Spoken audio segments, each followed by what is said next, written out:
Welcome to Elizabeth Stories. Today we follow Margaret Sullivan, a 67-year-old widow, as she uncovers her daughter's financial manipulation, fights to reclaim her independence, and finds strength in community. Subscribe and hit the bell for weekly videos revealing hidden truths. Share your thoughts below. Let's start the stories. The air inside First National Bank was heavy with the scent of polished wood and whispered secrets. I stood at the counter, my hands trembling not from age, but from the weight of what I was about to do. My daughter Sarah hovered beside me, her smile as sharp as a blade pressing a pen into my palm. "Just sign, Mom," she said, her voice honeyed, but laced with an urgency that made my skin prickle. Behind her, Derek, my son-in-law, loomed like a shadow, his fingers digging into my shoulder with a grip that promised pain if I hesitated.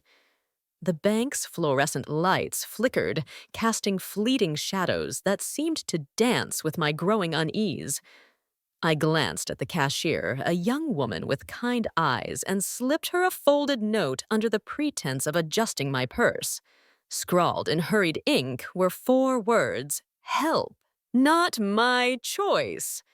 She read it, her expression unchanging, but her gaze flicked to mine a silent acknowledgement. Then, as if summoned by some unseen force, the bank manager, Patricia Chen, appeared. Her presence was commanding, her dark suit a stark contrast to the sterile brightness of the room. "Mrs. Sullivan," she said, her voice calm, but carrying an undercurrent of steel, "we need to discuss this privately."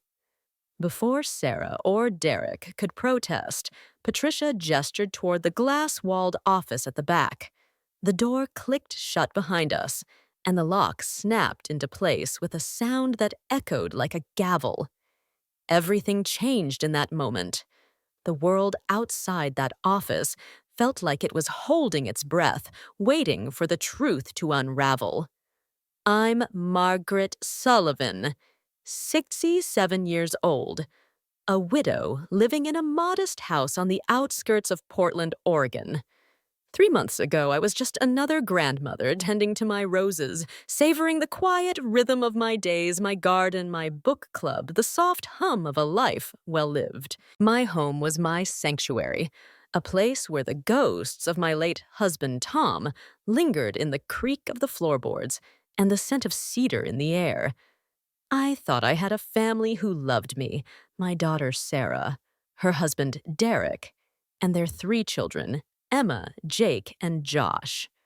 How blissfully ignorant I was, blind to the storm gathering just beyond my garden gate. It began with a phone call on a Tuesday morning, the kind of call that seemed innocent until you replayed it in your mind.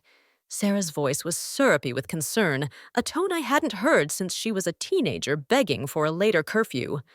"Mom, we're worried about you living alone," she said. "What if something happens?" In the background, I heard Derek clear his throat, a low, deliberate sound that felt like the first note of a carefully composed symphony. I brushed it off, watering my petunias as I reassured her. "I'm fine, sweetheart. Mrs. Chen next door checks on me, and I have my medical alert bracelet." But Sarah's reply was sharp, almost rehearsed. "That's not enough anymore, Mom. You're getting older. We need to make adjustments."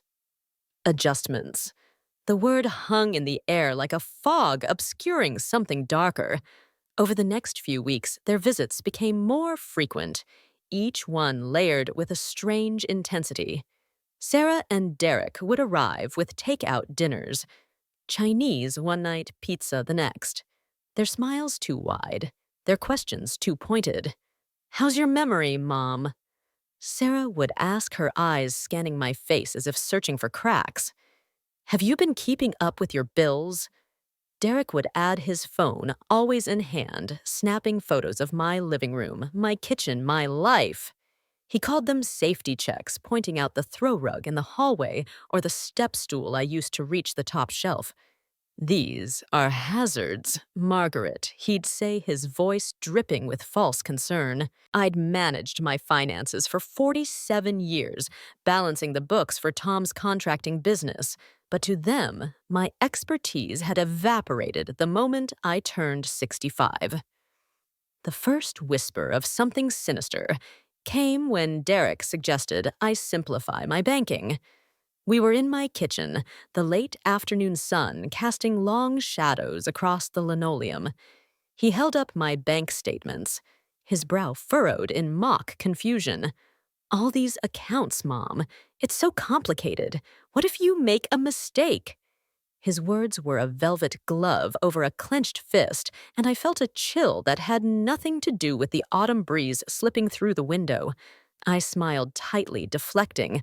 I've managed just fine, Derek. No mistakes yet. But his eyes lingered on me, calculating as if he could see the cracks he was determined to widen. That night, alone in my bedroom, I sat by the window staring at the moon as it hung low over my garden. The roses I had planted with Tom 23 years ago climbed the trellis, their deep red petals glowing faintly in the silver light. They were survivors like me, but even survivors could be worn down. I began to notice things, small, unsettling things. A drawer left slightly ajar, a book misplaced on the shelf, the faint scent of Derek's cologne lingering in my study after one of their visits. It was as if my home, once a fortress, was being invaded by shadows that moved just out of sight. The true turning point came when Sarah brought the papers. It was a Saturday morning, the kind where the air smells of crisp leaves and possibility. They arrived unannounced, Sarah clutching a folder of official-looking documents, Derek carrying a leather portfolio that seemed to pulse with intent. "It's just a precaution," Mom Sarah said, her voice soft, but her eyes hard. "A power of attorney, so we can help if you ever need us." The sticky notes marking the signature lines glowed like warning signs, and I felt a prickle of unease, like the air before a storm. "I'll have my lawyer look at these," I said, setting the papers on the dining table. The room grew cold, as if the very walls were holding their breath. Derek's jaw tightened, and Sarah's smile faltered, revealing a flash of something that wasn't love, something closer to hunger. "Mom, don't you trust us?" Sarah asked, her voice trembling with rehearsed hurt. I wanted to say yes. They were my family. My daughter married to Derek for 15 years. Parents to my 3 grandchildren. Derek had a steady job at an insurance company Sarah taught second grade. They were respectable, weren't they? But the papers felt like a trap, their edges sharp with hidden intent. I looked at Sarah, searching for the little girl who used to braid daisies into my hair, but all I saw was a stranger wearing her face. That night, I couldn't sleep. The papers sat on my table like a curse, their presence a weight on my chest. I wandered through my house, checking locks, running my fingers over familiar objects. A photo of Tom and me on our wedding day, the quilt I'd made for Sarah's 10th birthday. Everything was in place, yet nothing felt right. The moonlight streaming through the windows seemed to carry whispers, urging me to look closer to see what was hidden in plain sight. The next morning, I found my pill organizer in disarray. Tuesday's blood pressure pills were in Friday's slot, my vitamins swapped with something unfamiliar. I stared at it, my heart pounding. I'd taken the same medication for 3 years, my routine as steady as the tides. Had I made this mistake, or had someone else? Sarah's voice from our last call echoed in my mind. "What if you'd overdosed, Mom?" The words felt less like concern and more like a script, each syllable carefully placed to erode my confidence. I called my lawyer, Robert Martinez, a man whose steady presence had guided me through Tom's estate after his passing. "Robert, I need you to review some documents." I said, my voice shaking. "And I think I might need more than that. I think I need protection. The silence on the other end was heavy, charged with understanding. Can you come in tomorrow? He asked. And Margaret don't sign anything until we talk. As I hung up, I caught my reflection in the hallway mirror. Silver hairlines etched by laughter and loss, but eyes that burned with clarity. I wasn't the frail woman Sarah and Derek wanted me to be. I was Margaret Sullivan, who'd built a life from scratch, who'd survived grief and carved out peace. And I was waking up to the truth. The drive to the bank that fateful morning felt like a descent into a labyrinth. Sarah and Derek sat in the front of their SUV, their voices bright with forced cheer as they discussed the weather, the traffic, anything but the papers in Derek's portfolio. I sat in the back, clutching my purse, the note I'd written tucked inside like a talisman. The streets of Portland blurred past each familiar landmark, a reminder of the life I'd built and the one they wanted to take. Inside the bank, the atmosphere was charged, as if the very walls knew what was at stake. Derek's friend Mike, a notary with a smile that didn't reach his eyes, waited in the lobby. "Mrs. Sullivan, this is just a formality," he said, shaking my hand with a grip that felt like a warning. "Patricia Chen." The bank manager led us to her office, her movements precise, her gaze sharp. "You want to add joint account holders to all of Mrs. Sullivan's accounts?" she asked, her eyes locking onto mine. "That's right," Derek said, his voice smooth but edged with impatience. "For emergencies." Patricia didn't waver. "Mrs. Sullivan, do you understand that joint account holders can access your funds without your permission?" Sarah answered for me too quickly. She understands. We've explained everything. But Patricia's focus remained on me, her eyes searching for the truth. This was my moment. I could refuse walk away, but I saw the way Derek's hand hovered near my shoulder, the way Sarah's smile tightened. They needed me to seem uncertain, confused, to justify their control. So I played along, my voice soft, hesitant. "I suppose it's necessary." Patricia's brow furrowed, sensing the lie. As Derek glanced at his phone, I slipped her the note. The lock clicked. The air shifted. And I knew in that moment that I'd ignited a spark that would burn their plans to ash. This wasn't just about money. It was about my life, my dignity, my right to be seen. And I was done being invisible. The morning after Sarah's call, I woke to a house that felt different, as if the walls themselves were holding secrets. The sunlight filtering through my lace curtains cast strange patterns on the floor like runes I couldn't decipher. I stood in my kitchen clutching a mug of chamomile tea, replaying her words in my mind. "We're worried about you, Mom." The concern in her voice had been syrupy, almost too sweet, and behind it, I'd heard Derek's low cough, a signal I was only now beginning to understand. It wasn't just a call. It was the opening move in a game I hadn't realized we were playing. I'm Margaret Sullivan, 67 years old, a widow who thought she knew her family. My little house in Portland, Oregon was my refuge, its walls lined with memories of Tom, my husband who'd left me 3 years ago in a quiet hospital room. I'd built a life here, my garden of roses and petunias, my book club where we debated Austen over coffee, my evenings spent knitting scarves for my grandchildren. Sarah, my only daughter, and her husband Derek lived 20 minutes away with their 3 children, Emma, 12, and the twins, Jake and Josh, 9. I'd always seen them as my legacy, the proof that love endures. But that Tuesday morning, as I stood in my kitchen, I felt a shadow creeping over that certainty like frost on my roses.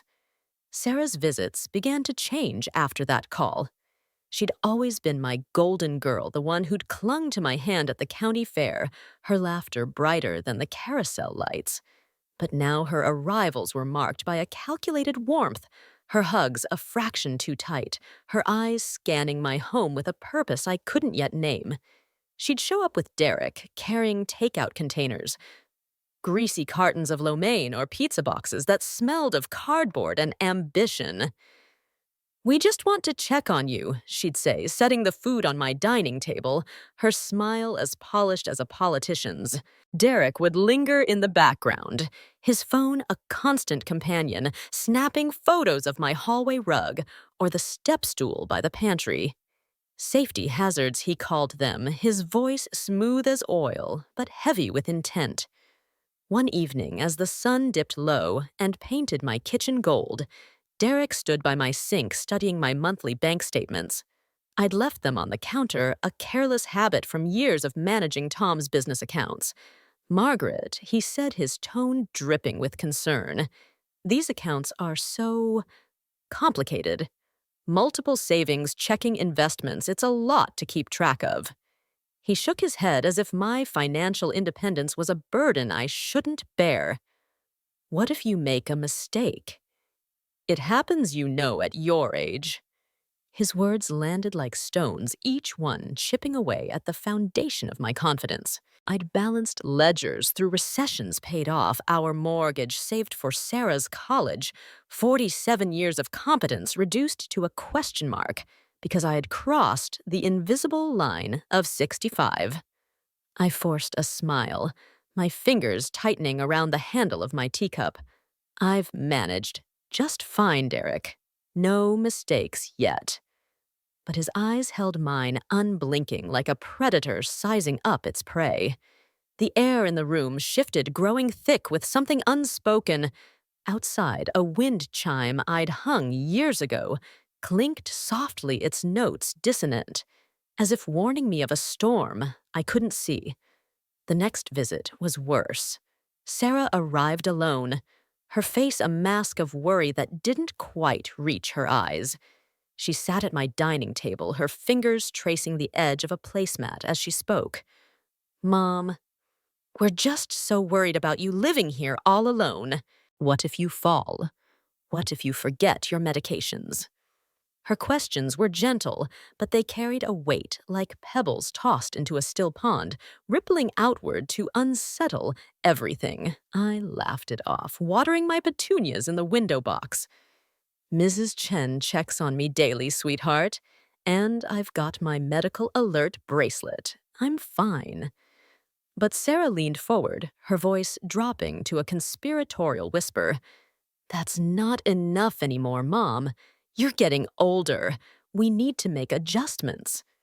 That word again, adjustments. It hung in the air like a curse, its syllables laced with a meaning I couldn't yet grasp. I looked at her, searching for the daughter who'd once painted my nails with glitter polish, but her eyes were guarded. Her smile, a carefully crafted illusion. Behind her, the grandfather clock in my living room ticked louder than usual, each second a reminder that time was no longer my ally. Over the next few weeks, their visits became a ritual, each one more invasive than the last. Derek would prowl my house, his footsteps heavy on the hardwood, his phone clicking as he documented concerns, a loose handrail, a light bulb that flickered once. Sarah's questions grew sharper, more probing. "Are you still handling your investments? Mom, have you thought about consolidating your accounts?" She'd pat my hand, her touch cold despite the warmth of her words. "We just want what's best for you." But her concern felt like a performance, each gesture rehearsed, each word chosen to nudge me toward a decision I hadn't made. One night after they'd left, I found myself standing in my study staring at the desk where I kept my financial records. The room was quiet, but the silence felt alive, pulsing with a presence I couldn't name. I opened a drawer and found my checkbook slightly askew, the edges of the pages curled as if someone had rifled through it. My heart quickened. Had I left it that way? Or had Derek's safety checks included more than just rugs and step stools? I closed the drawer. my fingers trembling, and caught a glimpse of my reflection in the window. My silver hair glowed in the moonlight, my eyes sharp despite the lines etched around them. I wasn't losing my mind, but someone wanted me to think I was. The first true crack in their facade came on a rainy afternoon, the kind where the clouds hung low, and the world felt like it was holding its breath. Sarah and Derek arrived unannounced, their SUV pulling into my driveway with a crunch of gravel that set my nerves on edge. Sarah carried a bakery box, blueberry scones, my favorite, but her smile was strained, her eyes darting to Derek as if seeking approval. He carried a leather portfolio, its surface gleaming like the skin of some predatory creature. "We brought something for you to look at, Mom," Sarah said, setting the box on the counter. "Just some paperwork to make things easier." Easier. The words slithered into the room, coiling around my thoughts. Derek opened the portfolio, revealing a stack of documents, their pages crisp and official, marked with sticky notes like flags of surrender. "It's a power of attorney," he said, his voice smooth but edged with impatience. "Nothing major, just a way for us to help if you ever need it." I scanned the pages, the legal jargon swimming before my eyes. Words like fiduciary and decision-making authority leapt out, each one a chain disguised as a lifeline. "I'll have Robert look at these," I said, my voice steady despite the storm brewing in my chest. Robert Martinez. My lawyer had been a friend for 15 years, a steady hand through Tom's passing and beyond. The temperature in the room plummeted. Sarah's face froze, her lips parting as if to protest, but Derek spoke first. "Margaret, lawyers are expensive, and honestly, this is standard stuff. My company's legal team reviewed it." His smile was a blade sharp and cold. I met his gaze, refusing to flinch. Even so, I'd like Robert's opinion. Sarah's eyes flashed, not with concern, but with something darker, something that made my stomach twist. "Mom, don't you trust us?" she asked, her voice breaking just enough to sound wounded. I wanted to say yes. I wanted to believe in the daughter who'd once cried in my arms after her first heartbreak. But the woman before me was a stranger, her love a mask hiding something I was only beginning to see. That night, I locked the papers in my safe, a small steel box hidden behind a painting of Tom and me at Multnomah Falls.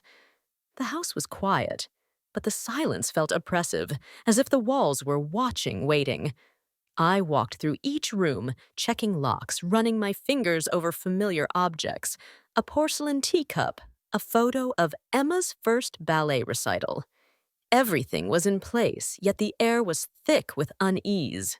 Outside, the wind howled, rattling the windows, and I swear I heard a whisper in the storm, a voice that wasn't Tom's, but carried his urgency. "Look closer, Margaret." The next morning, I found my pill organizer on the kitchen counter, its compartments jumbled. My blood pressure pills, meticulously sorted for 3 years, were scattered. Tuesday's dose in Friday's slot, vitamins swapped with something I didn't recognize. My breath caught in my throat. I hadn't touched it since refilling it the previous week.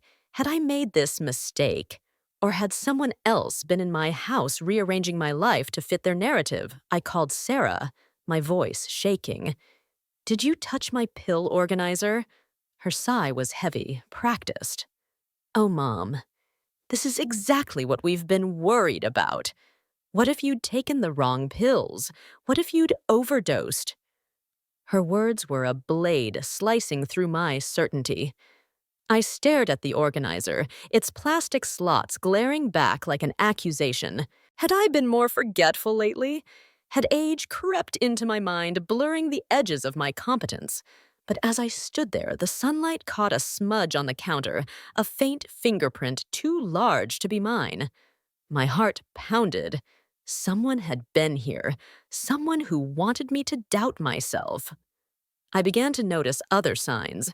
A book on my nightstand was open to a page I hadn't read. The back door, always locked, was slightly ajar. One morning, the bolt turned just enough to suggest an intruder who knew my habits. Each anomaly was small, easily dismissed, but together they formed a pattern, a web spun to trap me. I started keeping a journal hidden in the false bottom of a drawer, documenting every visit, every question, every misplaced object. The act of writing grounded me a lifeline to the truth I was beginning to uncover.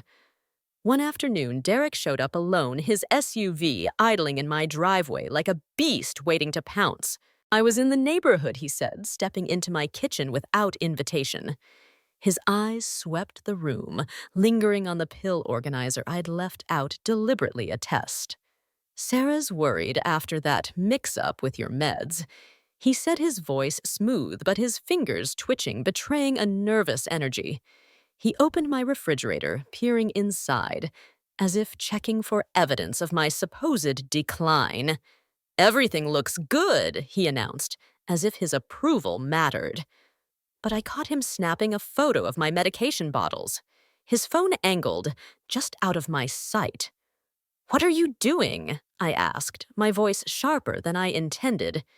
He didn't flinch. "Just keeping track, Margaret. Sarah asked me to document your prescriptions to help you stay organized." Organized. The word was a weapon wielded to make me feel small, dependent. I watched him leave his shadow stretching long across my lawn and felt a chill that wasn't from the autumn air. The wind chimes clinked again, their notes discordant as if echoing the unease in my soul. That evening, I sat in my garden, the roses glowing faintly in the twilight. The air was heavy with the scent of earth and memory, and I closed my eyes, letting the whispers of the wind guide my thoughts. I saw Tom's face not as he was in his final days, but as he'd been when we planted these roses together, his hands steady in the soil. "You're stronger than you know, Maggie," he'd said once, his voice a beacon in the dark. I opened my eyes, my resolve hardening. Sarah and Derek thought they could rewrite my story, but I was no damsel in distress. I was Margaret Sullivan, and I was beginning to see the shape of their game. I called Robert that night, my voice steady, despite the storm in my heart. "They're up to something, Robert. I need your help." His reply was calm but urgent. "Bring those papers tomorrow, Margaret. And be careful. People like this don't stop until they get what they want." As I hung up, the wind chimes sang again, their notes clearer now, like a call to battle. I wasn't just fighting for my money or my home. I was fighting for myself, for the woman I'd always been, and for the truth that was finally coming into focus. The days after my call to Robert Martinez were cloaked in a strange stillness, as if my house itself was holding its breath, waiting for the next move in a game I was only beginning to understand. The air carried a faint hum, like the echo of a distant storm, and the shadows in my home seemed to shift when I wasn't looking. I'm Margaret Sullivan, 67 years old, a widow who thought she knew her family, her life, her limits, but Sarah and Derek's visits, their carefully crafted concern, had cracked open a truth I hadn't wanted to see. They weren't just worried about me. They were rewriting me, painting me as a frail old woman who needed saving from herself. And I was starting to suspect they'd go to any length to make that story stick. The pressure began to mount the moment I refused to sign their power of attorney papers. Sarah's calls, once sporadic, became relentless, her voice a blend of sweetness and steel. "Mom, you forgot Tommy's baseball game last weekend," she said one morning, her tone heavy with disappointment. I froze, my hand tightening around the phone. I hadn't forgotten. They'd never told me about it. "Sarah, I didn't know there was a game," I said, keeping my voice even, but the silence on the other end was sharp, deliberate. Oh, Mom, she sighed. Mrs. Patterson said, "You seemed confused at the grocery store last week." Mrs. Patterson, a woman I'd never spoken to in my life, was now a witness to my supposed decline. The lie was so blatant it stole my breath, but it also lit a spark of clarity. They were building a case, brick by calculated brick. Derek took a different approach. His tactics colder, more calculated. He'd show up unannounced, his SUV pulling into my driveway with the stealth of a predator. One afternoon, he arrived with a stack of printouts internet articles about elderly financial fraud, home accidents, cognitive decline. He spread them across my dining table like a dealer laying out cards, his eyes glinting with something I couldn't name.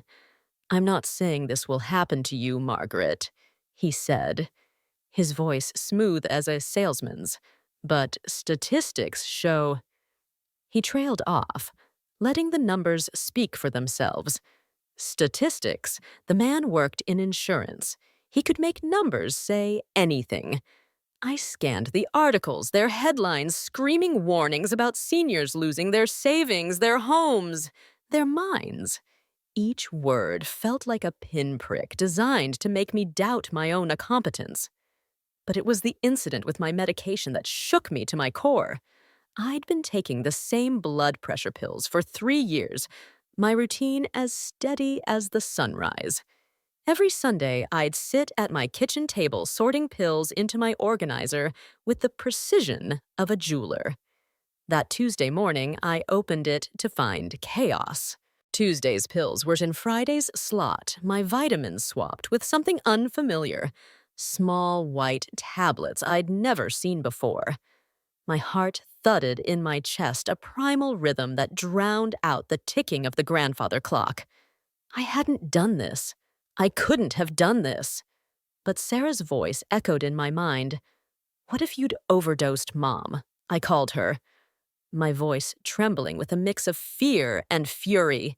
"Sarah, my pill organizer. It's all wrong. Did you or Derek touch it?" Her response was immediate, rehearsed. "Oh, Mom, this is exactly what we've been worried about. What if you'd taken the wrong pills? What if something terrible happened?" Her concern was a mask thin and brittle, and I could almost hear Derek coaching her in the background. I stared at the organizer, the plastic slots glaring back like a challenge. The smudge I had found on the counter days ago flashed in my mind, a fingerprint too large to be mine. Someone had been in my house tampering with my life, planting seeds of doubt to make me question my own mind. That night, I couldn't sleep. The house felt alive. Its creaks and groans, a language I was only beginning to understand. I wandered from room to room, checking locks, running my fingers over familiar objects. A porcelain teacup Tom had bought me in Seattle, a photo of Sarah as a child, her smile bright and untainted. Everything was in place. My checkbook balanced to the penny, my bills paid on time. My mind was sharp-honed by decades of managing our lives. But Sarah's words lingered like a curse. "What if you'd overdosed?" I stood by the window staring at my garden where the roses glowed faintly in the moonlight. The wind chimes clinked their notes discordant as if whispering a warning. "Look closer, Margaret." The next morning, Derek arrived unannounced, his presence as jarring as a thunderclap. "I was in the neighborhood," he said, stepping into my kitchen without invitation, his cologne sharp and invasive. He moved with purpose, opening cabinets, peering into my refrigerator, as if searching for evidence of my incompetence. "Sarah asked me to check on you after yesterday's scare," he said, his voice dripping with false concern. I watched him, my heart pounding, as he lingered by the counter where my pill organizer sat. His fingers brushed the plastic, a gesture so casual it might have gone unnoticed, but I saw it. And I saw the flicker of satisfaction in his eyes when he thought I wasn't looking. "What are you doing?" I asked, my voice sharp enough to cut through the tension. He turned his smile smooth as glass. Just keeping track, Margaret. Sarah worries, you know. She asked me to document your prescriptions so we can help you stay organized. Organized. The word was a weapon wielded to make me feel small dependent. But as he spoke, I noticed something a faint scratch on the counter near the organizer, as if someone had pried it open with a tool. My breath caught. This wasn't just manipulation. This was sabotage. I began to see their plan in fragments like pieces of a shattered mirror, reflecting a truth I'd been too trusting to see. The misplaced book on my nightstand, the back door left ajar, the faint scent of Derek's cologne in my study after their visits. Each incident was a thread in a web designed to trap me in a narrative of decline. I started locking my doors with an extra deadbolt, hiding my financial records in the safe behind Tom's painting. My journal, tucked in the false bottom of a drawer, became my lifeline, each entry a rebellion against their lies.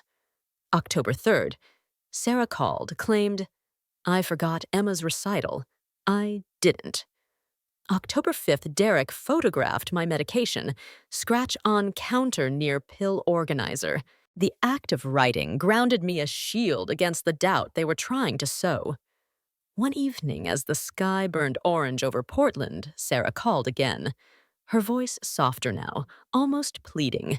Mom, we just want to help. You're so alone out there. What if something happens? The words were familiar, but this time I heard something new, a faint tremor, as if she was reading from a script she didn't fully believe. I'm not alone, Sarah, I said, my voice steady. I have Mrs. Chen, my book club, my garden. She paused, and I could almost see her glancing at Derek for guidance. But, Mom, you're not as sharp as you used to be, Mrs. Patterson said. Enough. I cut her off. My voice sharp enough to startle us both. Mrs. Patterson doesn't know me, and neither it seems do you. The silence that followed was heavy, charged with something unspoken. When she spoke again, her tone was colder, more resolute. We're just trying to do what's best, Mom. You'll see. The call ended, but her words lingered a shadow that refused to lift. The next day, I found a letter slipped under my door, its envelope unmarked, the paper inside, typed in a font that felt sterile, impersonal. Mrs. Sullivan, we're concerned about your well-being. Your recent behavior suggests confusion, forgetfulness. For your safety, consider simplifying your affairs. We can help. No signature, but the words reeked of Derek's calculated precision. I stared at the letter, my hands trembling not with fear, but with a growing fury. This wasn't just a suggestion. It was a threat delivered with the anonymity of a coward. I tucked the letter into my journal, another piece of evidence in a puzzle that was becoming terrifyingly clear. The house began to feel like a battleground, each creak and shadow a potential enemy. One night, as a storm rolled in from the coast, I woke to a sound, a soft scrape like footsteps on the porch.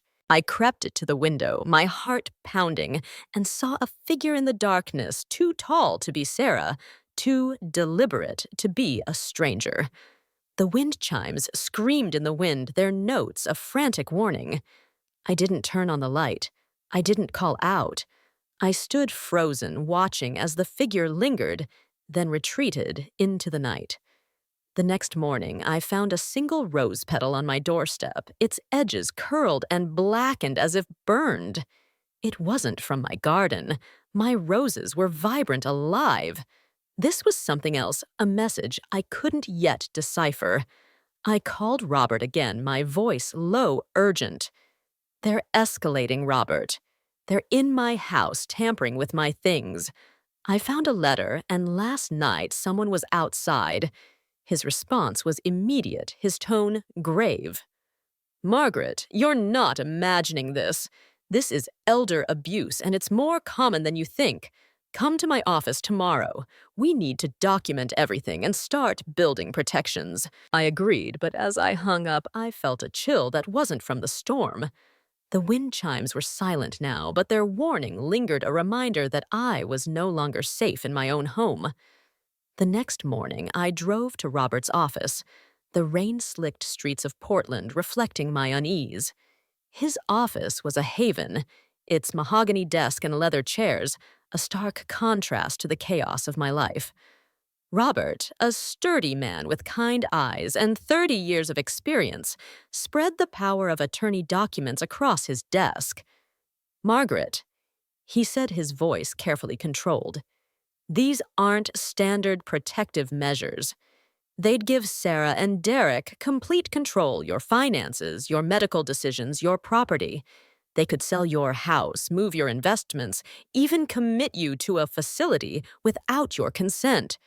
The words hit me like a physical blow, stealing the air from my lungs.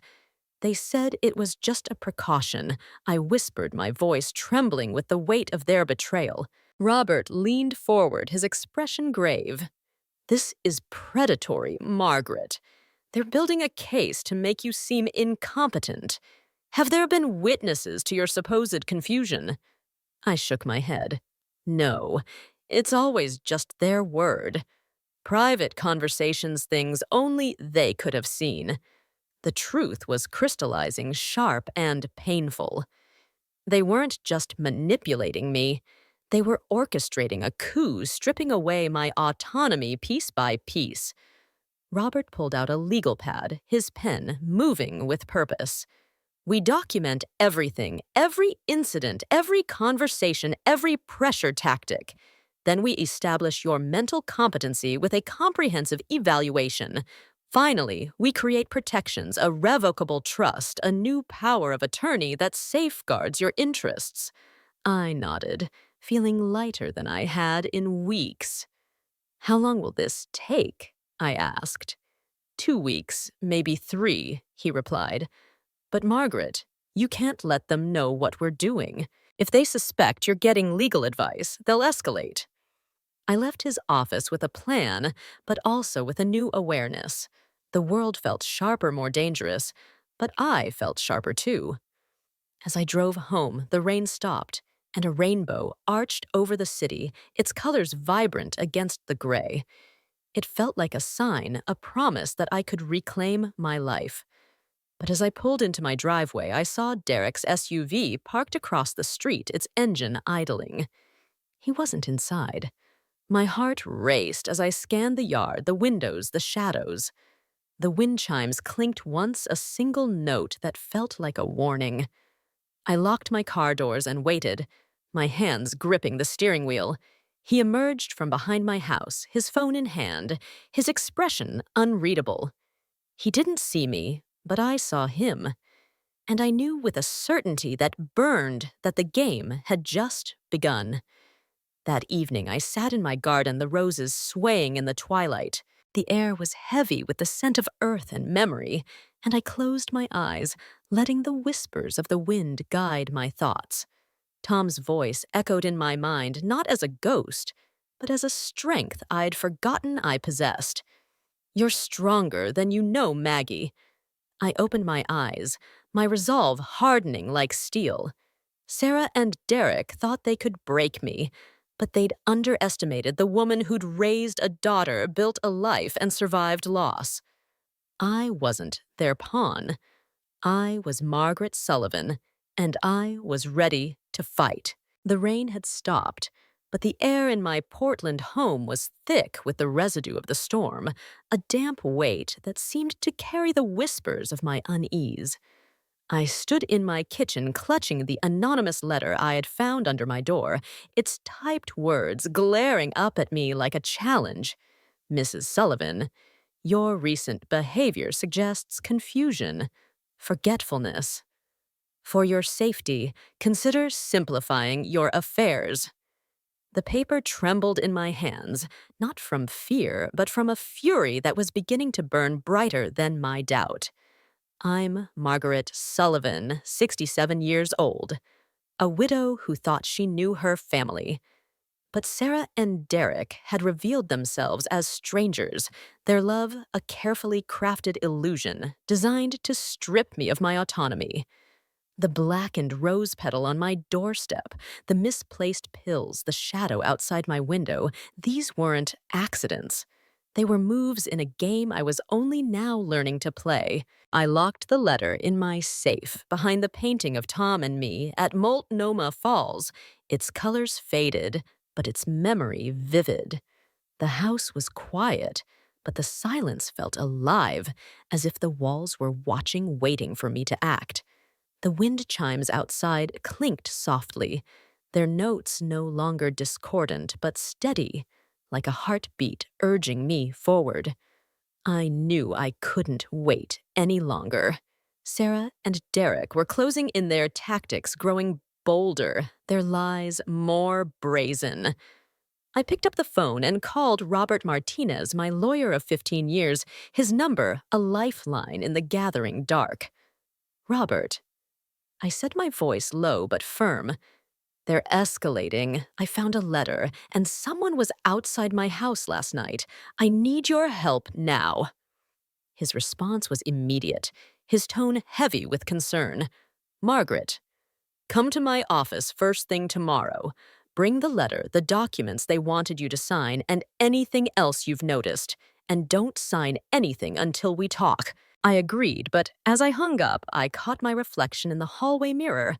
My silver hair glowed faintly in the dim light, my eyes sharp with a clarity I hadn't felt in weeks. This wasn't the face of a woman in decline. This was the face of a woman waking up to a truth she'd been too trusting to see. Sarah and Derek thought they could erase me, but I was about to remind them who I was. That night, I sat in my garden, the roses swaying in the twilight like silent sentinels. The air was heavy with the scent of earth and memory, and I closed my eyes, letting the wind carry me back to a moment with Tom years ago when we'd planted these roses together. You're stronger than you know, Maggie, he'd said, his hands steady in the soil. His smile, a promise. I opened my eyes, my resolve hardening. The wind chimes sang their notes clear and resonant as if Tom's spirit was guiding me. I wasn't alone. Not anymore. The next morning, I drove to Robert's office, the streets of Portland slick with the remnants of the storm. The city felt different now. Its familiar landmarks, the coffee shop where I met my book club, the park where I'd pushed Emma on the swings, tinged with a strangeness, as if they were part of a world I no longer fully belonged to. Robert's office was a sanctuary, its mahogany desk and leather chairs a stark contrast to the chaos of my life. He greeted me with a warmth that steadied my nerves, his kind eyes shadowed by concern. Margaret, he said, gesturing to a chair, tell me everything. I spread the power of attorney documents across his desk, their sticky notes glowing like warning signs. Beside them, I placed the anonymous letter, its words a stark accusation of my supposed frailty. I recounted the past weeks, the relentless calls from Sarah Derek's invasive safety checks, the tampered pill organizer, the figure in The Night. I showed him my journal, its pages filled with meticulous notes. October 5th, Derek photographed my medication. Scratch on counter. October 7th, letter under door, no signature. Robert listened, his pen moving across a legal pad, his expression growing graver with each detail. When he finally spoke, his voice was low, controlled, but it carried the weight of a verdict. Margaret, these documents aren't protective measures. They're a blueprint for control. If you'd signed them, Sarah and Derek would have authority over your finances, your medical decisions, your property. They could sell your house, move your investments, even commit you to a care facility without your consent. The words hit me like a physical blow, stealing the air from my lungs. I'd trusted them, my daughter, my son-in-law, the parents of my grandchildren. But Robert's next words cut deeper. This is predatory elder abuse, Margaret. It's more common than people think, and it's insidious because it hides behind family ties. I sat back, my mind reeling. The room seemed to tilt, the edges blurring as if I were caught in a dream. But it wasn't a dream. It was a betrayal, orchestrated with a precision that chilled me. They've been building a case. I said, my voice barely above a whisper. The pill organizer, the lies about my memory, they want people to think I'm incompetent. Robert nodded, his eyes never leaving mine. It appears so. Have there been any witnesses to your supposed confusion? Anyone outside their circle? I shook my head. No. It's always just their word. Private conversations, things only they could have seen. The truth was crystallizing sharp and painful. They weren't just manipulating me. They were rewriting my reality, crafting a narrative where I was no longer Margaret Sullivan, the woman who'd balanced ledgers and raised a daughter, but a fragile relic who needed to be managed. Robert leaned forward, his pen poised. Here's what we do. First, we document everything, every incident, every conversation, every pressure tactic. Second, we establish your mental competency with a comprehensive evaluation. Third, we create protections, a revocable trust with me as successor trustee if needed, and a new power of attorney that safeguards your interests. I nodded, a weight lifting from my chest. For the first time in weeks, I felt a flicker of hope, like a candle in a storm. How long will this take? I asked. 2 weeks, maybe 3, Robert replied. But Margaret, you can't let them know what we're doing. If they suspect you're getting legal advice, they'll escalate their timeline. His words hung in the air, a warning wrapped in certainty. I left his office with a plan, but also with a new awareness, a sense that the world was watching, waiting for me to falter or fight. As I drove home, the sky cleared, revealing a rainbow that arched over Portland like a bridge to a safer shore. But the peace was fleeting. When I pulled into my driveway, I saw a single black feather on my porch, its edges glinting in the sunlight like a blade. It wasn't from any bird I knew, not in my garden where sparrows and robins reigned. I picked it up, my fingers tingling as if it carried a charge. Another message, another sign. I tucked it into my journal, its presence a reminder that the game was far from over. That evening, Sarah called, her voice bright with a cheer that felt forced. "Hi, sweetie." I answered, my tone carefully neutral, as if I hadn't just uncovered the depth of her betrayal. "Mom, how are you feeling? Any more confusion with your medications?" Her words were a trap, baited with concern. I watched a hummingbird hover near my feeder, its wings a blur of defiance, and I felt a surge of strength. "No, everything's fine," I said, my voice steady, "just tending to my garden." There was a pause, a crackle of static on the line that felt like a held breath. "Good," she said finally. "Derek and I were thinking we should come over this weekend. Maybe help you organize some of your financial papers, make sure everything's in order." The offer was a velvet glove over a clenched fist, and I saw it for what it was, as a prelude to their next move. "That's thoughtful," I replied, "but I can manage." Another pause, longer this time. "Mom, we really think it would be helpful. Derek has experience with this kind of thing through his work." Experience. Derek sold insurance policies, not financial plans. He wasn't a lawyer, wasn't an advisor, just a man who'd decided I was too old to control my own life. "We'll see," I said, non-committal, my eyes fixed on the hummingbird as it darted away free and untethered. "Actually," Sarah pressed, "we've already planned to come Saturday morning. I'll bring bagels." Not asked. Planned. They were coming whether I wanted them or not, their intentions wrapped in the guise of a treat. "Sarah," I said quietly, my voice carrying a weight I hadn't known I possessed. "Do you think I'm losing my mind?" The question hung in the air, a challenge I hadn't planned but couldn't take back. Her response was quick, too quick. "Oh, Mom, no. We just think you need support. Everyone does as they get older. Everyone. Not me, not Margaret Sullivan, but a stereotype they'd crafted to justify their control." "I love you, sweetheart," I said, and I meant it, despite the ache in my chest. "I love you too, Mom," she replied, her voice softer now, but it felt hollow, like an echo of a love that no longer existed. "We'll see you Saturday." As I hung up, the wind chimes sang their notes sharp and clear as if urging me to act. I called Robert's emergency number, my heart racing. "They're coming Saturday," I said. "I think whatever they're planning, it's about to happen." His response was calm, but urgent. "Margaret, gather every financial document you have. Store them somewhere safe. If they want to see your papers, show them only what you choose. And be ready for anything." I agreed. But as I set the phone down, I felt a chill that wasn't from the evening air. The black feather on my desk seemed to pulse its presence, a warning I couldn't ignore. Friday night, I followed Robert's instructions, moving my financial records, bank statements, investment portfolios, my will into the safe behind Tom's painting.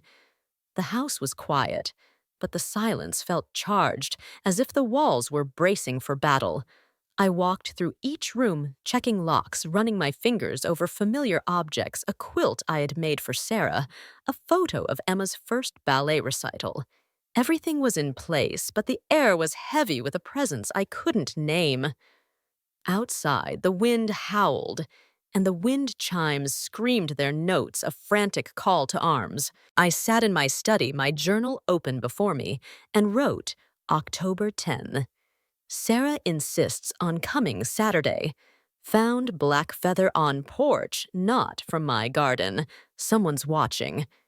The act of writing was a rebellion, a claim to my truth. But as I closed the journal, I heard a sound.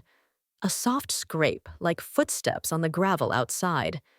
I froze, my heart pounding, and crept to the window.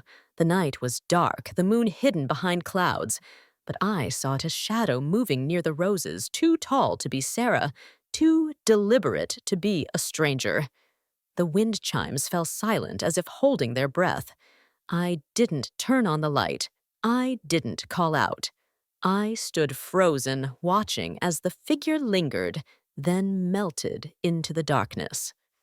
The next morning, I found another sign, a single key on my doorstep, old and rusted, not one of mine.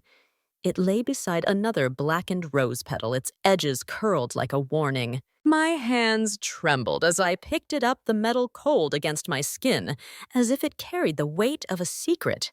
I tucked it into my journal beside the feather and the letter, a growing collection of evidence that something darker was at play.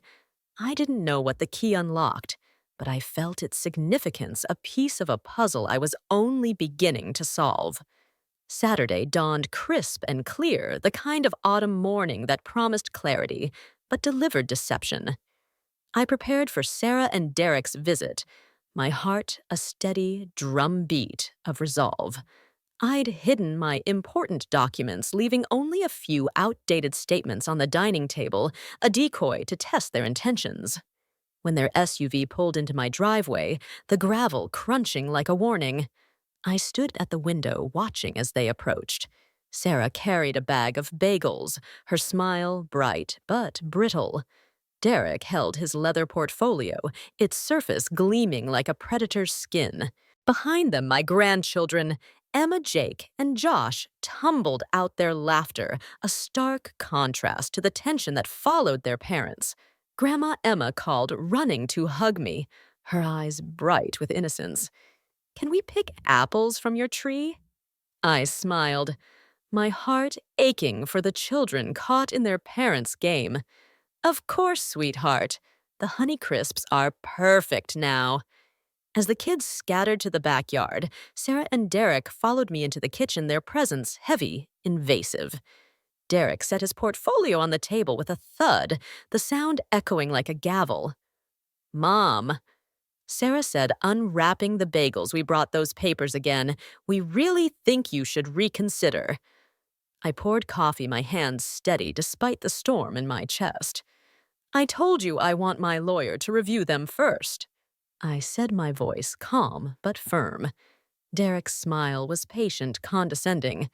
"Margaret, lawyers are expensive, and honestly, these are standard forms. I reviewed them through my company's legal department." His words were a lie wrapped in confidence, and I saw it now, the way his eyes darted to Sarah, the way her fingers twitched, as if they were actors in a play they hadn't fully rehearsed.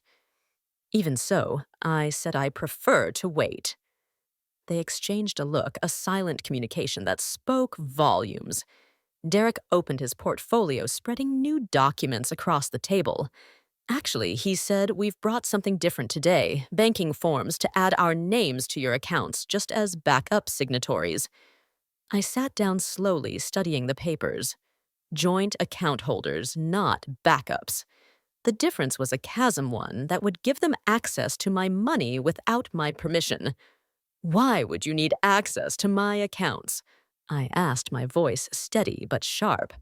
"In case of an emergency," Sarah said quickly, her eyes avoiding mine. "What if you're hospitalized and bills need to be paid?" I leaned back, my gaze fixed on her. "I have online banking and autopay for all my bills." Derek pressed closer, his voice low, insistent. "But what if you have a stroke, Margaret? An accident? We'd need to handle your finances." The what-ifs piled up like storm clouds, each one designed to make me feel vulnerable, unprepared. But I saw through them now, their words a script meant to erode my resolve. These forms require notarization. I observed my eyes on the documents. Derek's smile widened, predatory. "We thought of that. My friend Mike, a notary, is meeting us at First National Bank at 11 a.m. They'd planned everything, the bank, the notary, the timing, all orchestrated to make resistance impossible." Sarah's expression crumpled, a performance of hurt. "Mom, please don't make this harder than it has to be. We're trying to help. Harder than it had to be." As if my refusal to surrender my independence was an inconvenience. I looked at them, my daughter and her husband, and saw strangers.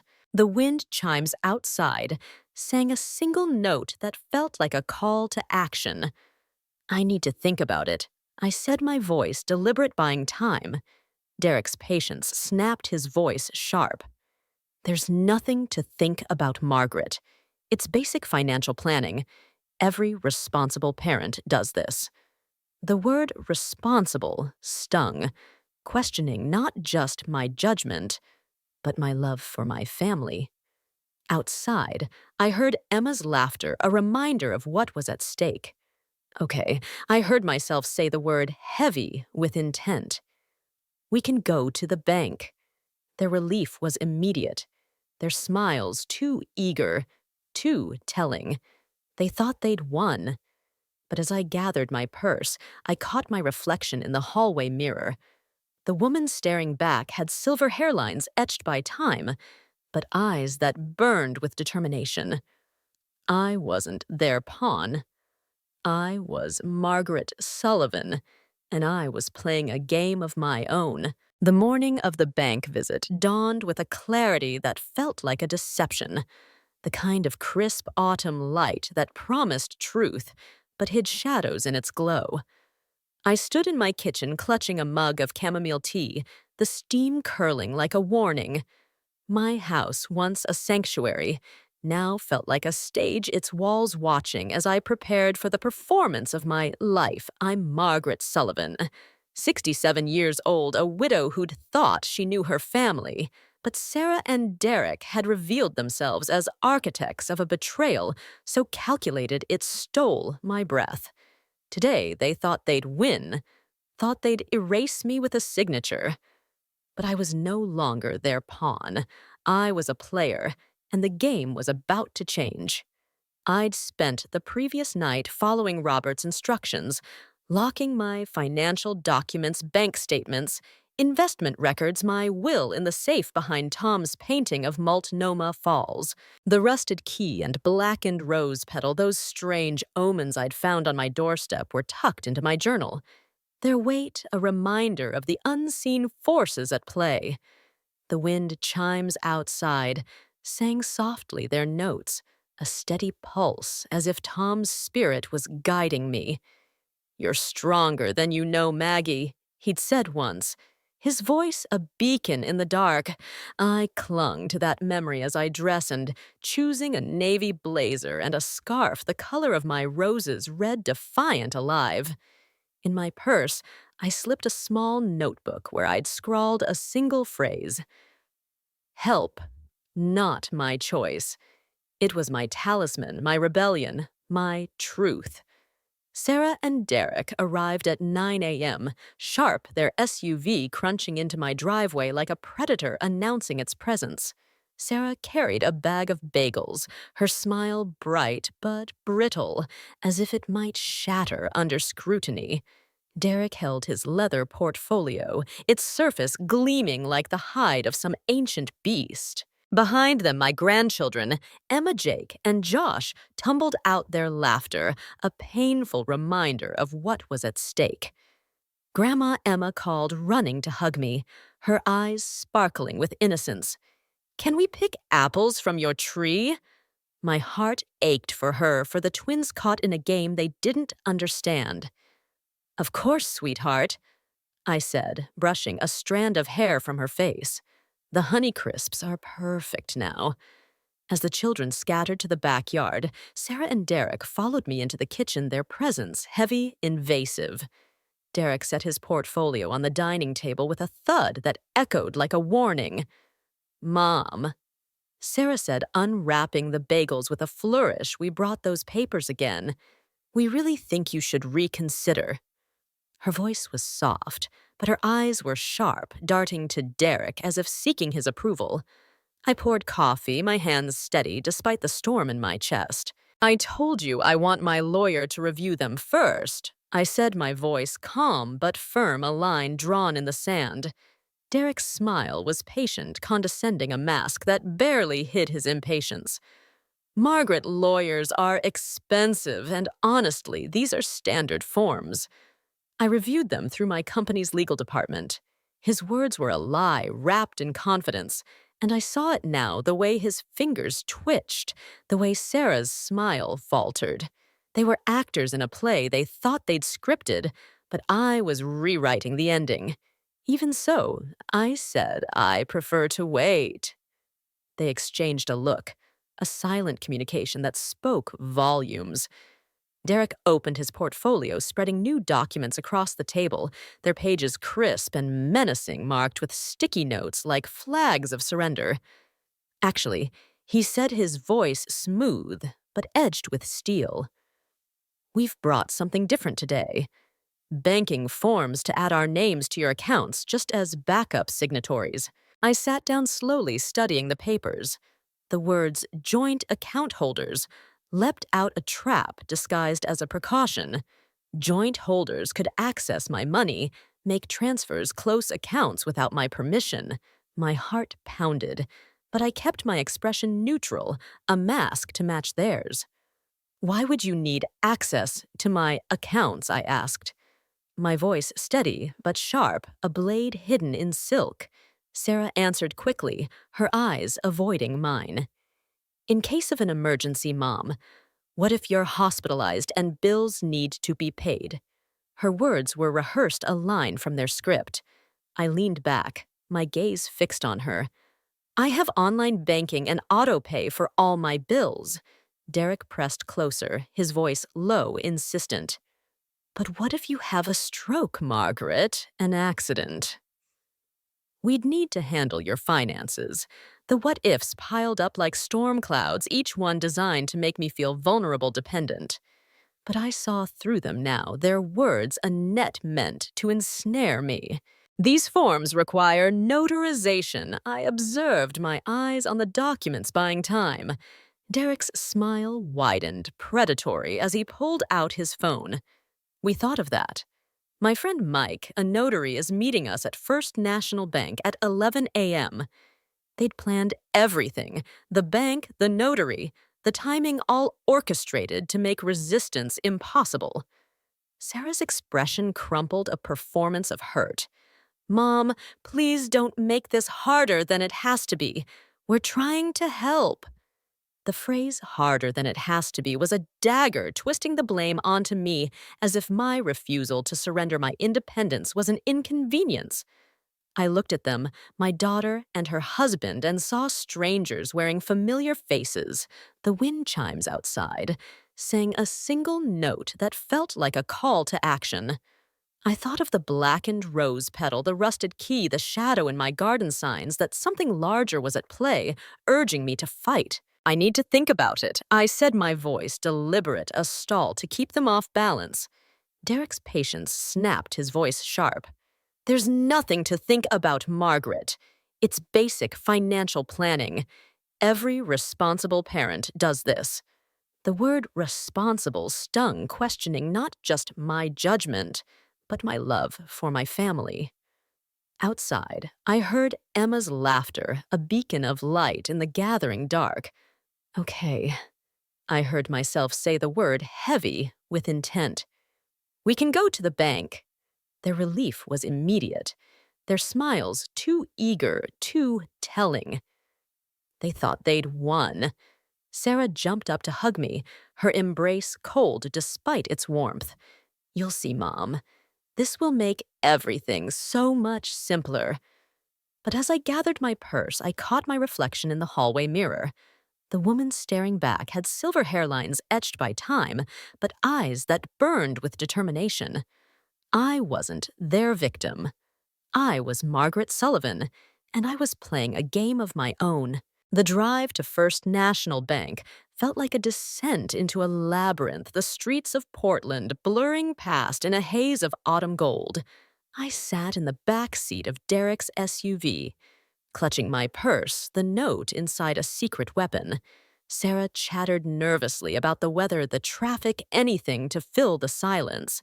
But Derek's hands gripped the wheel too tightly, his knuckles white. The air in the car was thick, charged with an energy that felt almost otherworldly, as if the world itself was holding its breath.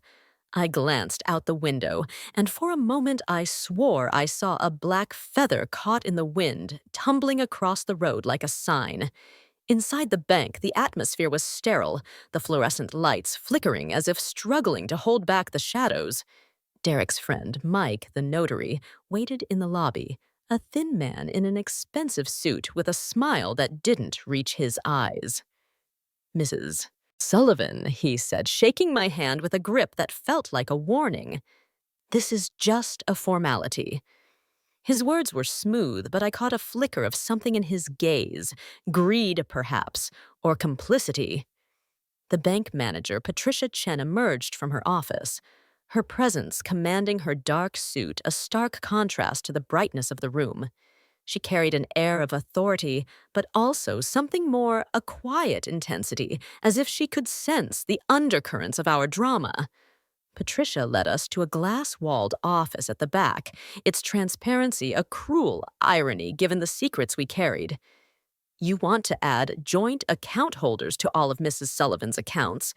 She asked, her eyes locking onto mine, searching for the truth. Derek answered before I could speak, his voice smooth but impatient. That's right. For emergency purposes. Patricia's gaze didn't waver, Mrs. Sullivan, do you understand that joint account holders have full access to withdraw funds, make transfers, and close accounts without your permission? Her words were a lifeline, a chance to break free. Sarah interjected, her voice too quick, too eager. She understands. We've explained everything. But Patricia kept her eyes on me, her expression unreadable, yet piercing, as if she could see the note burning a hole in my purse. This was my moment. I could refuse a walk away, expose their charade. But I saw Derek's hand hovering near my shoulder, his fingers twitching, and Sarah's smile tightening a mask, ready to crack. They needed me to seem confused, uncertain to justify their control. If I fought too openly, they'd twist it into proof of my incompetence. So, I played their game, my voice soft, hesitant. I suppose it's necessary, I said, deliberately faltering, letting my hands tremble just enough to sell the act. Patricia's brow furrowed, a flicker of concern breaking through her professional facade. Mrs. Sullivan, you don't sound entirely sure. Perhaps you'd like more time to consider. Derek's voice cut through sharp and impatient. She's just tired. It's been a stressful morning, but I saw my opening. As he glanced at his phone, distracted by a notification, I slipped the note to Patricia under the pretense of adjusting my purse. Her fingers brushed mine, and for a moment I felt a spark as if the air itself was charged with our shared secret. She unfolded the note, her expression carefully neutral, but her eyes met mine, a silent promise. Mr. and Mrs. Johnson. She said, her voice calm, but edged with steel. Would you mind stepping outside for a moment? I need to complete some verification procedures with Mrs. Sullivan privately. Derek's eyes narrowed, his mask slipping. What kind of verification? He demanded, his tone sharp enough to cut glass. Patricia didn't flinch. Standard banking protocol when significant account changes are being made. It'll just take a few minutes. Sarah looked worried, her hands twisting in her lap. Mom, you'll be okay, she asked, her voice trembling with a mix of concern and calculation. I'll be fine, I said, my voice stronger now, bolstered by the spark of hope Patricia had ignited. As the door closed behind them, the lock clicked, a sound that echoed like a gavel. The office felt like a fortress, its glass walls a barrier between me and their lies. Patricia leaned forward, her eyes sharp with understanding. Mrs. Sullivan, your note suggests you're being coerced. Is that accurate? Relief flooded through me, warm and grounding like sunlight breaking through clouds. Yes, I said, my voice steady, now the mask falling away. They've been pressuring me for weeks, tampering with my medication, lying about my memory, trying to make me seem incompetent. I didn't want to come here today. Patricia nodded, her expression softening but resolute. I'm required to report suspected financial elder abuse.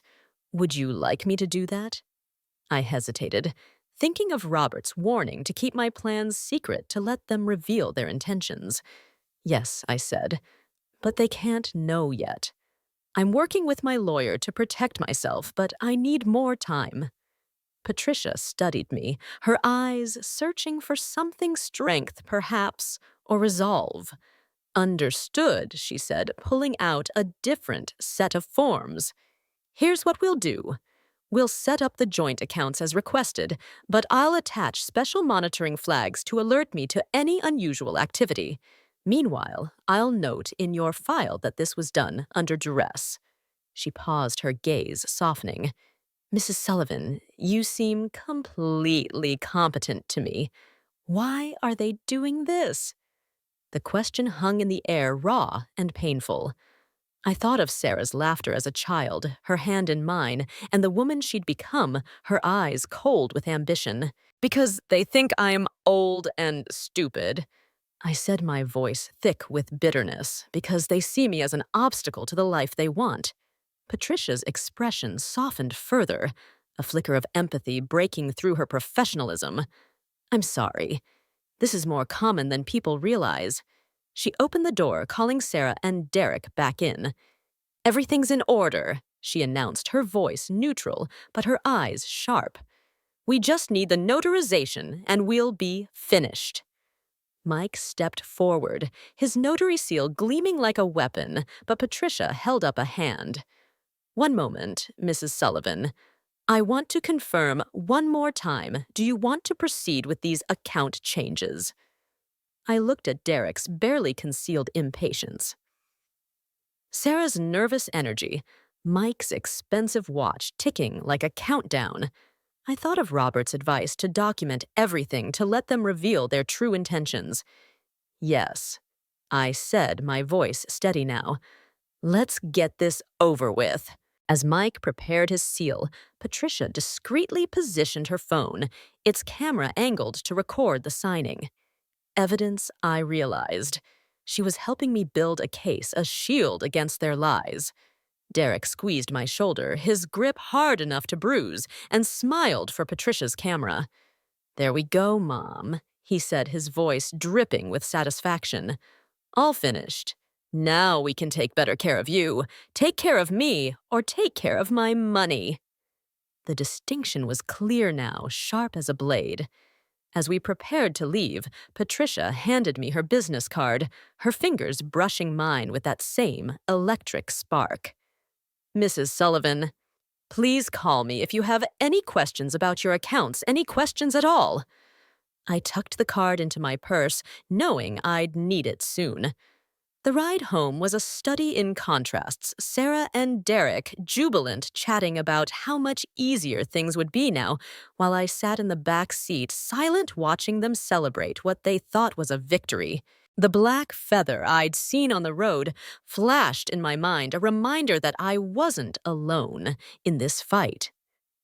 "Mom, you're so quiet," Sarah said as Derek pulled into my driveway. "Are you okay?" Her concern was a performance as hollow as her love. "Just tired," I replied, which wasn't entirely a lie. The emotional weight of the day was crushing, but beneath it burned a fire, a resolve that felt almost otherworldly. "Well, you can rest easy now," Derek said, his voice thick with satisfaction. "We'll handle everything from here." Handle everything. The phrase sent a chill through me, a warning that their takeover was only beginning. As they gathered the children and prepared to leave, Sarah hugged me tightly, her embrace a mockery of affection. "I'm so proud of you for doing this, Mom," she said. "It shows real wisdom. Wisdom." She was reframing my coercion as maturity, my surrender as strength. The manipulation was breathtaking, a masterpiece of deceit. I returned her hug, my hands steady, my heart resolute. They thought they'd won, but they'd underestimated the woman who'd raised a daughter, built a life, and survived loss. They'd given me their trust, and in doing so, they'd given me power. The moment we left First National Bank, the air felt charged, as if the world itself had shifted on its axis. I sat in the back seat of Derek's SUV, my purse clutched tightly. Patricia Chen's business card, burning a hole inside it like a talisman. Sarah and Derek were jubilant, their voices bright with a victory they thought they'd secured. "This will make everything so much easier, Mom," Sarah said, her smile a polished mask that no longer fooled me. Derek's eyes met mine in the rearview mirror, glinting with satisfaction. "We'll take care of everything from here." He added his words, a velvet threat. But I wasn't their pawn anymore. I'm Margaret Sullivan, 67 years old, a widow who'd thought she knew her family. Now I saw them for what they were, strangers weaving a web of deceit to steal my life. And I was ready to unravel it. Back at home, I stood in my kitchen, the silence heavy with the weight of what I'd done. The note I had slipped to Patricia help, not my choice, had set a chain in motion, one that would either save me or destroy me. The wind chimes outside sang softly their notes, a steady pulse as if Tom's spirit was whispering encouragement. I opened my journal tucked in the false bottom of a drawer and added a new entry, October 12th. Signed joint account forms at bank. Patricia flagged accounts for monitoring recorded signing. They think they've won. The act of writing grounded me, a rebellion against their lies, a claim to my truth. But the victory they celebrated was already crumbling. That evening, my phone buzzed with a notification from my bank app, an alert Robert had helped me set up to track account activity. A transfer of 23,000 had been initiated from my primary savings account to an unfamiliar account labeled Emerald Care Solutions. My heart pounded a primal rhythm that drowned out the ticking of the grandfather clock.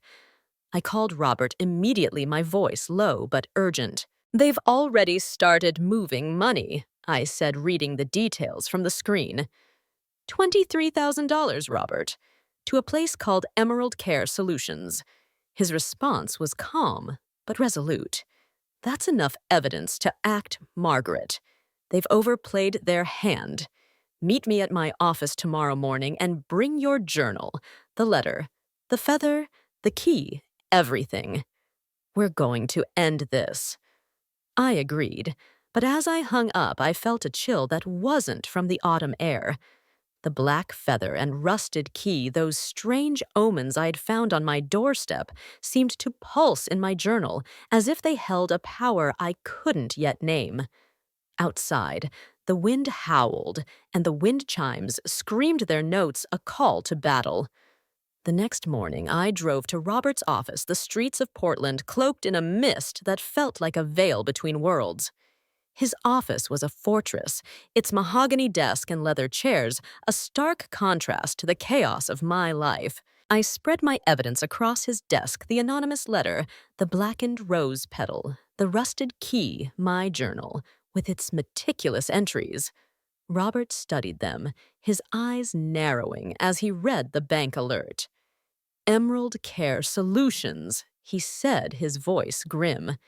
"It's a front for a private assisted living facility. Expensive, exclusive, and notorious for locking in residents with questionable contracts. They're trying to commit you, Margaret, or at least position themselves to control your estate." The words hit me like a physical blow, stealing the air from my lungs. I'd known their betrayal was deep, but this was a prison dressed in promises of care. "They're trying to take everything," I whispered, my voice trembling with a mix of fury and fear. Robert leaned forward, his expression steady but fierce. "They won't succeed. Here's the plan. We freeze your accounts immediately, citing suspected fraud. We establish a revocable trust with me as successor trustee, locking your assets away from their reach. And we file for a restraining order against Sarah and Derek based on the evidence of coercion and financial abuse." I nodded, a weight lifting from my chest. "What about the bank?" I asked. "Patricia flagged the accounts, but they've already taken money." Robert's smile was sharp, a blade honed by years of legal battles. "Patricia's actions give us leverage. The flagged accounts and recorded signing are admissible evidence. We'll use them to reverse the transfer and build a case for elder abuse. But Margaret, you need to confront them publicly at the bank where they can't twist your words. Patricia will back you up." The plan was a lifeline, but it came with a risk. Confronting Sarah and Derek meant facing the daughter I'd raised, the son-in-law I'd welcomed, the family I'd loved. I thought of Emma, Jake, and Josh, their innocent laughter a casualty of their parents' greed. The wind chimes' melody echoed in my mind, a reminder that I wasn't alone. "Let's do it," I said, my voice steady, bolstered by a strength I hadn't known I possessed. "But I want to do it my way." Robert arranged the confrontation for the following day, coordinating with Patricia to ensure it happened at the bank where the evidence was strongest. I spent the night preparing not just for the legal battle, but for the emotional one. I sat in my garden, the roses glowing faintly in the moonlight, their scent a balm for my wounded heart. I closed my eyes, letting the wind carry me back to a moment with Tom, his hands steady in the soil, his voice a promise. "You're stronger than you know, Maggie." I opened my eyes, my resolve hardening like steel. The black feather and rusted key tucked in my journal seemed to hum with an energy I couldn't explain, as if they were artifacts of a larger truth guiding me toward justice. The next morning, I arrived at First National Bank at 10 a.m., my navy blazer and red scarf a declaration of defiance. Robert was already there, a folder of legal documents in hand, his presence a steady anchor.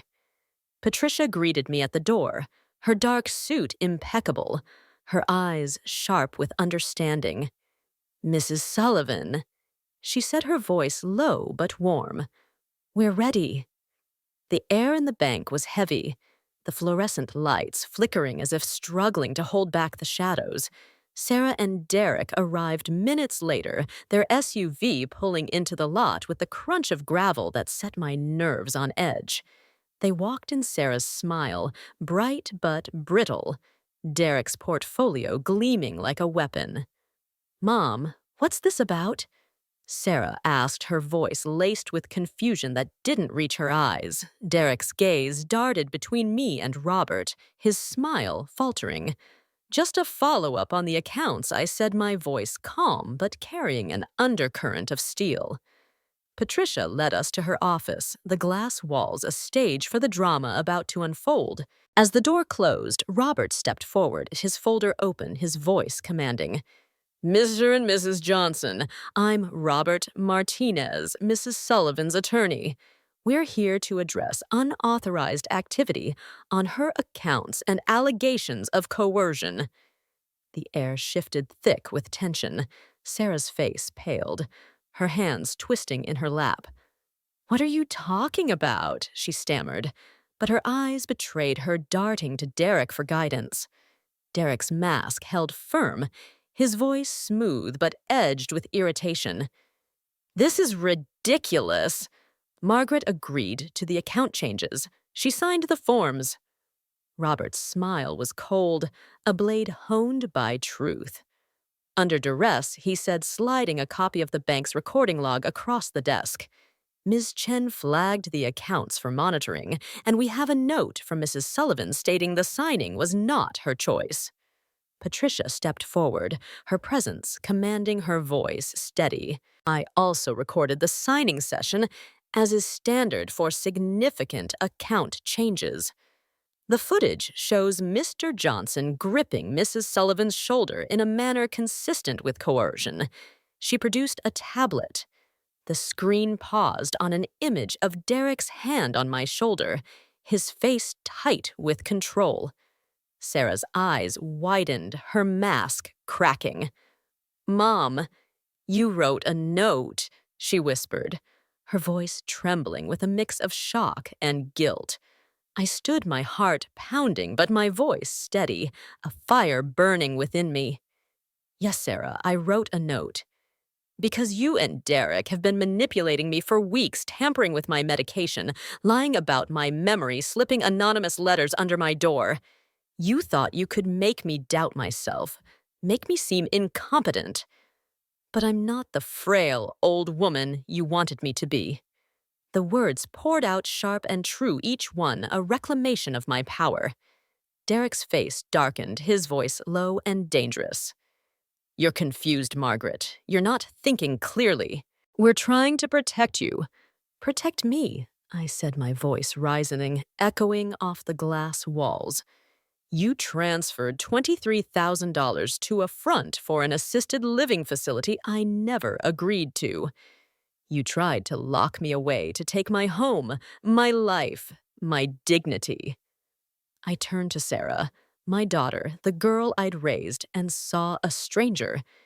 "You were my heart, Sarah. How could you do this?" Her eyes filled with tears. But they weren't for me. They were for herself, for the plan that was crumbling. "Mom, we just wanted what's best," she whispered. But the words were hollow, a script that no longer held weight. Robert slid another document across the desk, a court order, its seal, stark and official.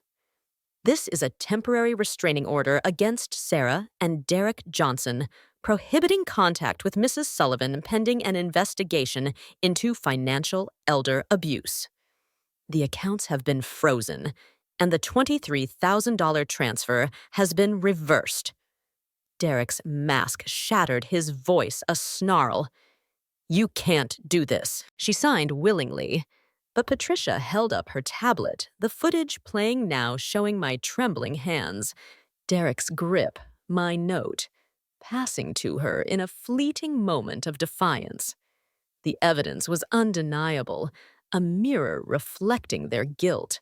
Sarah crumpled her sobs, filling the room, but I felt no pity. I saw Emma's face in hers, the child she'd been. But that child was gone, replaced by a woman who'd chosen greed over love. "You did this to yourself," I said, my voice steady, my heart breaking but resolute. "You thought you could erase me, but I'm still here. I'm Margaret Sullivan, and I'm not going anywhere." The room fell silent, the weight of my words settling like dust.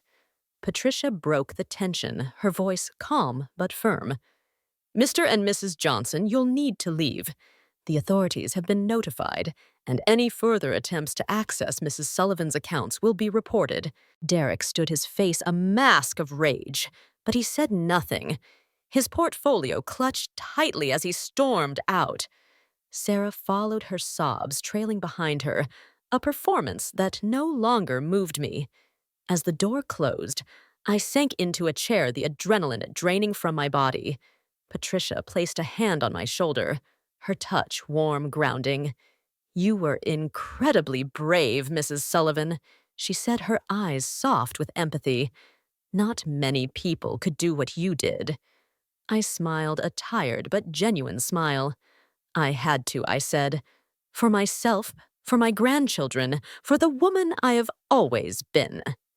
Robert gathered his papers, his expression one of quiet pride. "We're not done yet, Margaret.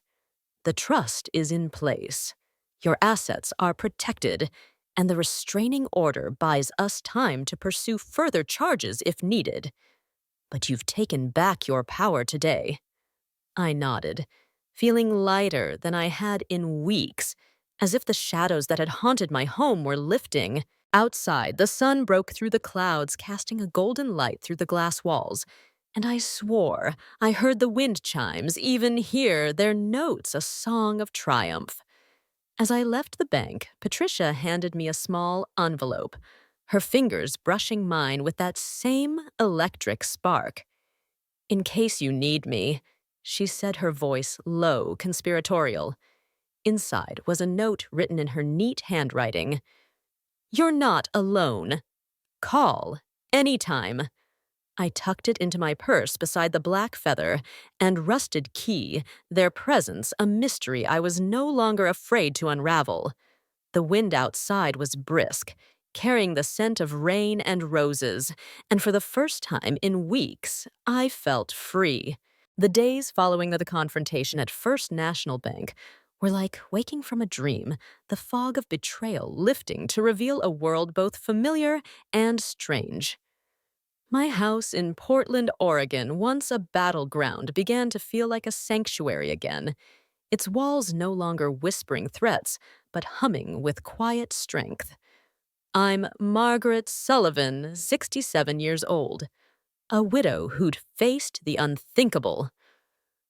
My daughter Sarah and her husband Derek had tried to steal my life, my autonomy, my legacy. But I'd fought back, and in doing so, I'd rediscovered the woman I'd always been. The wind chimes outside my kitchen window sang softly their notes, no longer a warning, but a melody of peace, as if Tom's spirit was finally at rest, proud of the battle I'd won. The immediate aftermath was a whirlwind of legal steps, each one a brick in the wall I was building to protect my future.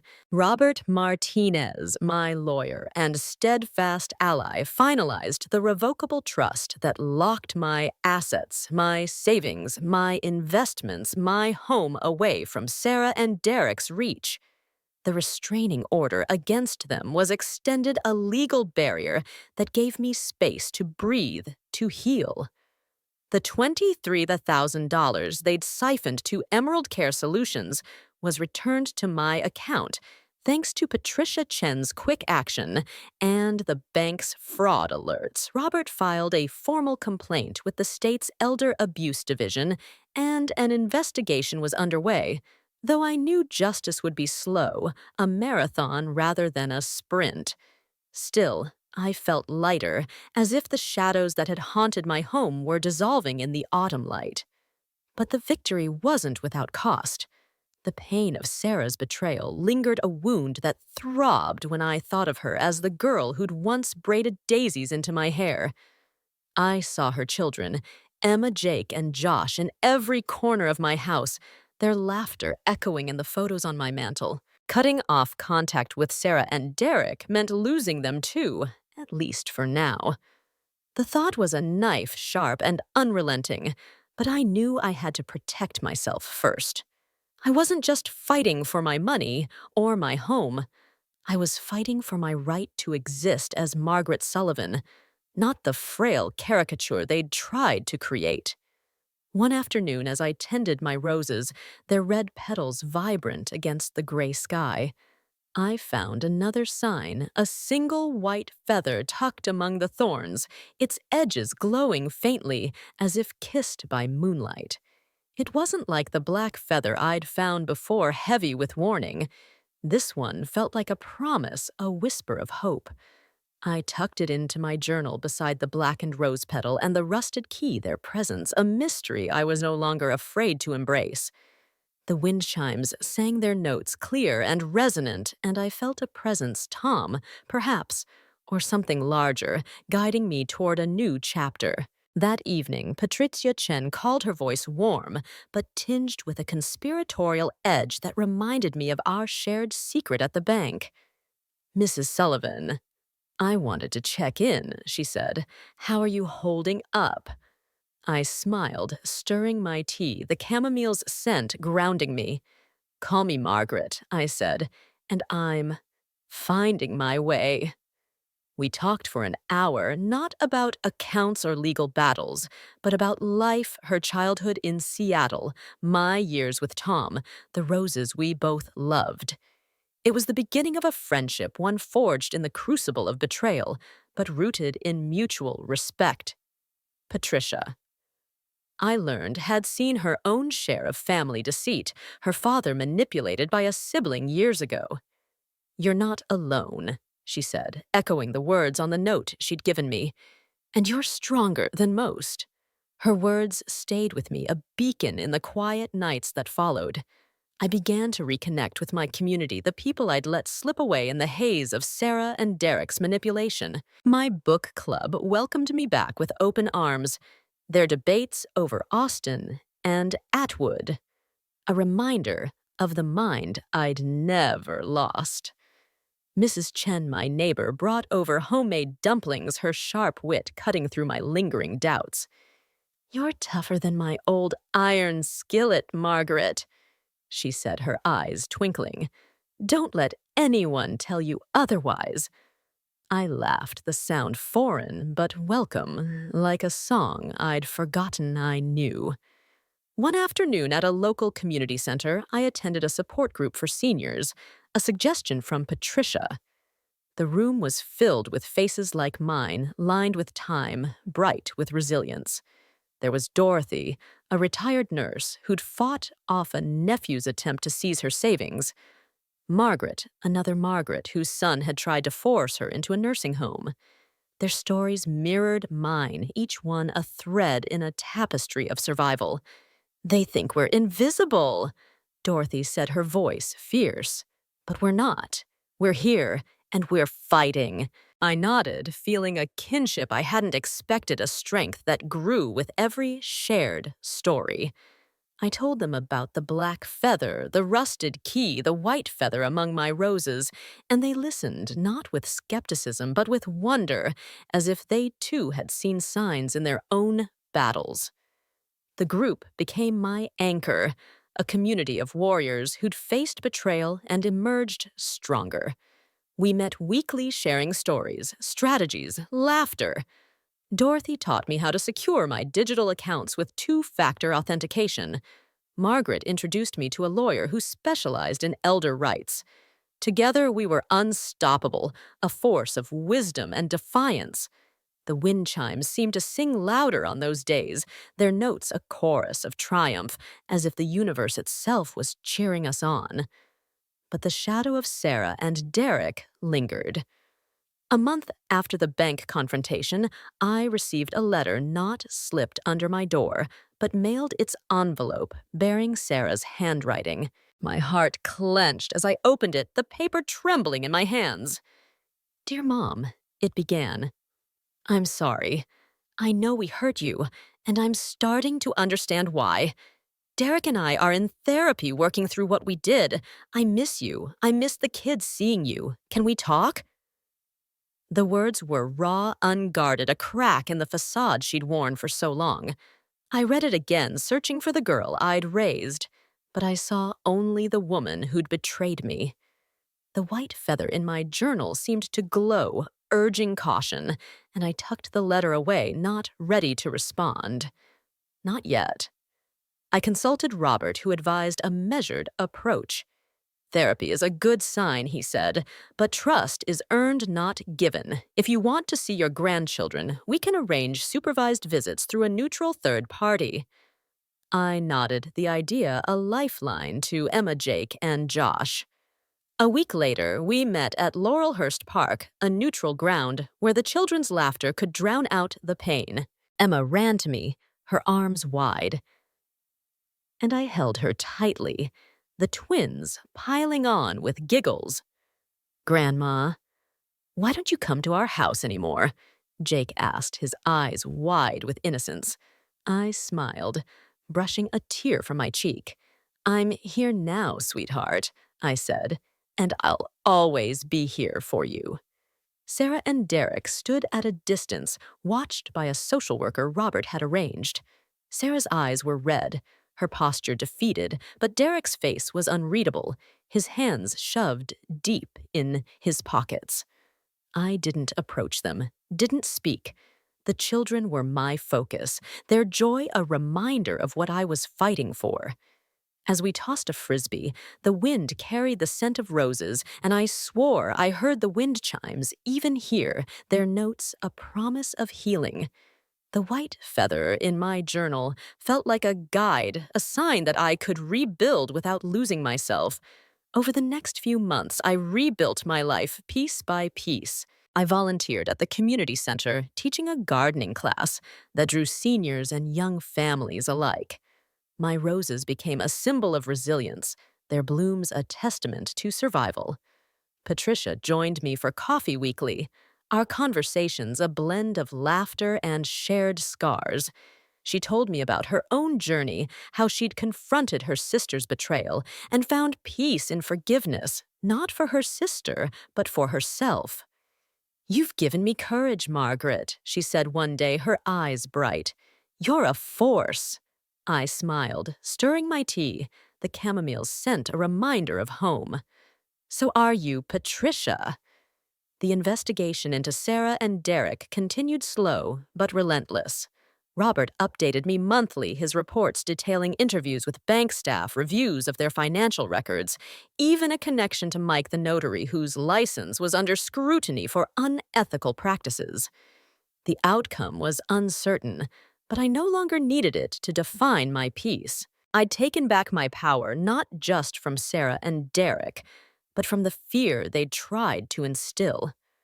The black feather, the rusted key, the white feather, they remained in my journal, artifacts of a battle, won their mystery, a reminder that strength could come from unexpected places. One evening, as spring crept into Portland, I sat in my garden, the roses budding with new life.